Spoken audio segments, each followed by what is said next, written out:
تازہ ترین صورتحال کا جائزہ لیں تو 15 جولائی 2025 کو ایک بار پھر کشیدگی بڑھی جب کمبوڈیا کی فوج نے الزام لگایا کہ تھائی فوجی سیما لائن پار کر گئے۔ فوجی تصادم، 3 فوجی ہلاک ہوئے، 9 زخمی ہوئے۔ ٹیمپل کے قریب توپوں اور ہلکے ہتھیاروں سے فائرنگ ہوئی۔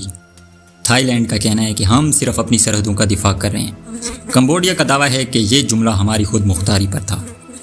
عوامی رد عمل، سوشل میڈیا پر قوم پرستی کی لہر تھائی لینڈ اور کمبوڈیا کے شہریوں میں ایک بار پھر نفرت انگیز جذبات بھڑکانے لگی ہے۔ ASEAN اور اقوام متحدہ کا رد عمل، فوری طور پر سیز فائر کی اپیل ہے، مگر اب تک کوئی باضابطہ معاہدہ سامنے نہیں آیا۔